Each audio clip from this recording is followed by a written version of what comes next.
Welcome to the Injection Connection, in-depth discussions with thought leaders and professionals in the polyurethane infrastructure repair industry.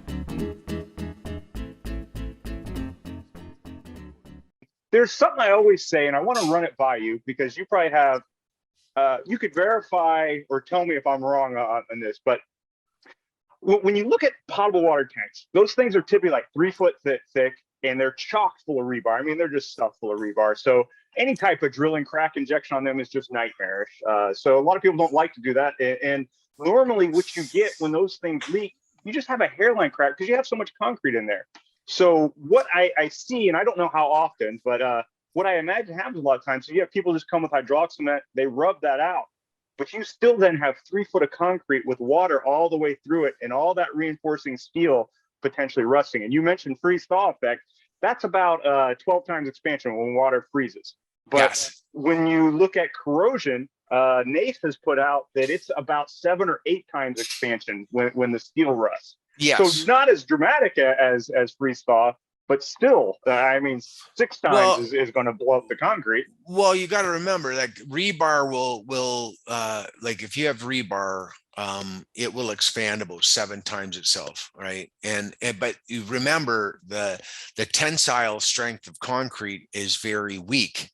Concrete does not hold itself together very well. It doesn't take much to start to get that expansion happening and to make the problem worse. So you have to keep the moisture out as much as possible.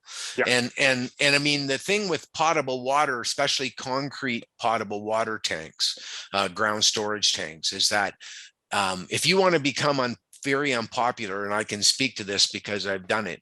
If you want to go into an AWWA like D110 concrete, pre-stressed concrete tank committee and mention protective coatings, they want to string you up because it's they want to sell it as maintenance free and you don't need to line it because concrete and truly they don't need to line it, except for when you start get some deterioration and then you get water in, and once water gets in, and then that whole deterioration is expedited, right? Where so you got to keep the moisture out and you want to keep it away from the rebar. And sometimes we see, for instance, in wastewater, when you're talking about potable water tanks, they're engineered and built and everything, but and precast, a lot of them. But when you get into wastewater treatment plants, where you'll find a lot of times mistakes are made and the rebar is too close to the surface,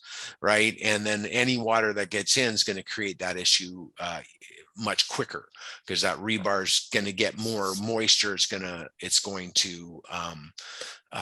expand and quicker and cause more damage. So I think that where you see more need for grouting in the potable water world is more to do with treatment plants again, right? Because a lot of these treatment plants are getting long in the tooth. Their concrete has a 50-year design life, and a lot of our stuff is there. Right. A lot of stuff has reached that light and we have no money to replace it.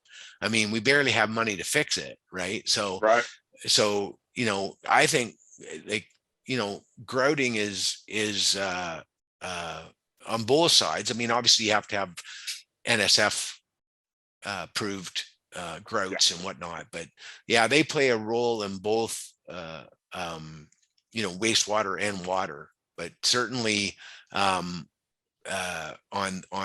rebar, you're correct. You got to stop that moisture.